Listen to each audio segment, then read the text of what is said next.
Como vocês vão? Tudo bem? Estamos aqui na aula de Geografia e História Bíblica. Vamos falar sobre os desertos da Terra Santa. O que é um deserto? A geografia nos ensina que o deserto é uma região que recebe pouca precipitação de chuva. Não existe uma grande quantidade de chuva ali naquele local. Existe índice pluviométricos em alguns desertos que vão mostrar que ao ano, naquele local, fica em torno de 400 ml de chuva. Isso é muito pouco, é insignificante. Consequência dessa estiagem, esses lugares geralmente são áridos e quentes. Eles acabam tendo esta característica em comum. E no deserto, muitas das vezes as pessoas pensam que é um lugar que é impossível ter vida. Eles têm esta reputação. Mas não é esta bem da verdade. Existe uma diversidade na flora, a fauna, perdão, muito grande nesses lugares. Esses lugares e os seres que ali habitam, geralmente durante o dia, eles estão escondidos para poder manter a umidade do seu corpo. Outro local também, que apesar de não ser um deserto, mas é um lugar que não se tem quase vida, é a Antártida também. Então, mediante a isso, o deserto, especialmente, ele acaba se tornando um lugar muito quente durante o dia. Essa temperatura no deserto, ela pode ser cerca de 45 graus ou mais. Isso é bem natural. Contudo, por esta também aquecer muito e o deserto não ter evaporação, então não segura o aquecimento, o ar quente ele se dissipa também muito rápido, a temperatura à noite chegar a -5 também é algo de extrema naturalidade. Os desertos bíblicos, eles têm as mesmas características.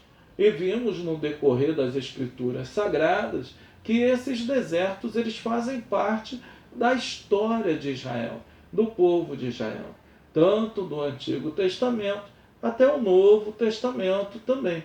Por isso nós estaremos hoje falando um pouquinho sobre alguns desertos da Terra Santa. O primeiro deserto que nós estamos aqui a remeter pensamentos concernentes a ele é o deserto do Sinai. O deserto do Sinai é uma parte desértica que fica entre o Golfo de Suez e Acaba. Esse pedaço ele vem da montanha do Sinai, das partes montanhosas do Sinai, e chega até esses locais que foi aqui citado anteriormente. Algo que é uma curiosidade, que Sinai vem da palavra Sin, que era Deus Lua, que por isso até mesmo ele é chamado ali aquele pedaço de Terra da Lua. Crê-se que os antigos deram a esse nome porque ali visualizava a lua de maneira bem maior do que aquilo que pode ser vista onde há alguma contaminação ou poluição visual. Neste lugar, né, acaba se tendo poucos recursos de água, mas vimos que o povo de Israel, mediante a ação de Deus, acaba sendo sempre favorecido nesse local. Esse local do deserto do Sinai, ele é estratégico, porque ele vai unir os dois continentes. Até mesmo a luta de Israel para quando teve a conquista desse local, depois quando eles foram instituídos como nação, porque o local era muito estratégico. Ele vai unir a África com a Ásia. Ele vai separar também dois mares, que é o mar Mediterrâneo do Mar Vermelho. Ele faz essas duas separações. Essa península ela tem aproximadamente 61 metros quadrados e ela tem uma forma como se fosse de um triângulo, o Sinai, o norte até o sul. A sua fauna ela é bem variada e extremamente rica, principalmente de aves. Habitam muitas aves ali por causa do fluxo migratório entre um continente e o outro. Então, geralmente se tem uma grande parte ali. Ela também, a fauna, ela também é rica comparado a um deserto. Na fauna tem cerca de 5.000 espécies de plantas naquele local. O deserto da Judéia, essa Yahuda, ou Yahuda, né? Eu costumo pronunciar Yahuda em hebraico, ela traduzida seria mais ou menos louvor a Yahvé, ou seja, louvor a Deus. Esse é o nome dado à parte sul montanhosa da Palestina. Ela está entre a margem oeste do Mar Morto e o Mar Mediterrâneo. Essa faixa ela vai se estender até as colunas de Golã e vai chegar até o sul da faixa de Gaza. Ela vai corresponder toda a parte sul do local que é hoje conhecido como Cisjordânia. Atualmente, a Judéia ela é considerada parte da Cisjordânia.